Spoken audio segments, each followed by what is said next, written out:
मैं फलाकांक्षा रहित कर्म के संबंध में कुछ बुनियादी बातें आपको इसलिए समझा देना चाहता हूँ कि इसकी तरंग आपको पकड़ लेगी।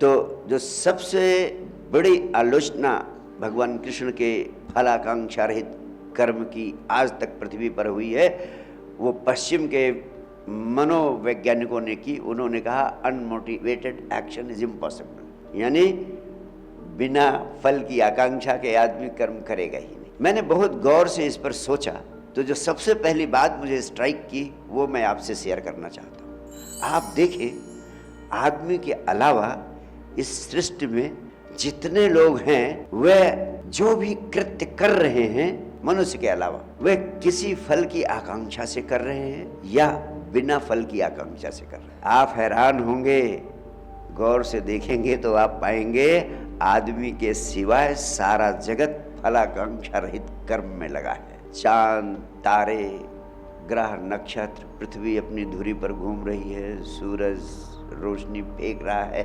चांद तारे प्रकाशित हो रहे हैं, सारे ग्रह अपनी धुरी पर तीव्र गति से भ्रमण कर रहे हैं, पक्षियां कलकल गीत, नदी का पानी बह रहा है, सागर में लहरें उठ रही हैं, पक्षी, पशु पक्षी सारे वो काम कर रहे हैं जो आप कर रहे हो, खाना पीना, बच्चे पैदा करना, मर जाना। एक विराट रास इस अस्तित्व में चल रहा है। अनमोटिवेटेड एक्शन है कहीं? पृथ्वी की आकांक्षा है कि सूरज की आकांक्षा है कि पौधों की आकांक्षा है तुमसे कुछ पाने की? कर्म हो रहे हैं। समुद्र का पानी भाप बन रहा है, पहाड़ों से टकरा रहा है, बादल बन रहे हैं, पानी बरस रहा है, सब कुछ अनमोटिवेटेड हो रहा है। आदमी ही है वही बिगड़ गया है, और उस बिगाड़ के कारण ही आदमी के अलावा सब आनंदित हैं और आदमी पूरा पूरा तकलीफ में है, कष्ट में है। वास्तव में एक बड़ी महत्वपूर्ण बात आपसे कहना चाहता हूँ, सारे कर्म का जन्म आपके भीतर की ऊर्जा से होता है, जीवन ऊर्जा से। जीवन ऊर्जा का स्वाभाविक स्वरूप है वह सृजनात्मक है, क्रिएटिव। जहां ऊर्जा होगी वहां क्रिया होगी, वहां कृत्य होंगे। वास्तव में वैज्ञानिक दृष्टि से भी कहें तो life energy is creative in itself. जीवन ऊर्जा जहां है वहां स्वयं में ही सृजनात्मक है, सृजन करती है, क्रिएट करती है, वो कर्म में लग जाती है, वो निष्क्रिय रह ही नहीं सकती है। अगर ऊर्जा है तो क्रिया में लग जाएगी।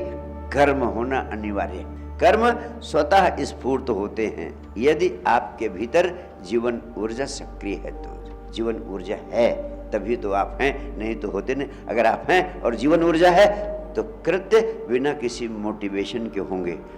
आप अपनी जिंदगी को और गौर से देखें कि बिना कामना के, बिना फल की आकांक्षा के कृत्य होते हैं कभी आपके भीतर के? नहीं होते। कभी आप मौज में होते हैं तो गीत गुनगुनाने लगते हैं, उसके पीछे कोई आकांक्षा होती है? नहीं। खास तौर से जब आप बाथरूम में होते तो बिना गुनगुनाए रहा ही नहीं जाता। मुझ जैसा आदमी भी गुनगुनाने लगता है। वो गीत क्यों फूट पड़ते हैं भीतर से? किसी आकांक्षा से नहीं, क्योंकि ऊर्जा है। आपने बच्चों को खेलते हुए देख, आप भी तो बच्चे थे, खुद अपने बचपन को देखे। खेलना कितना बड़ा आनंद है, और उस खेलने के पीछे कोई पाने की आकांक्षा है? नहीं। मुझे याद आता है, हम बचपन में जो भी खेल होता था सब खेल खेलने लगते थे। क्रिकेट भी खेल लेते थे, फुटबॉल भी खेल लेते थे, वॉलीबॉल भी खेल लेते थे, शतरंज भी खेल लेते थे, और बस खेलना है।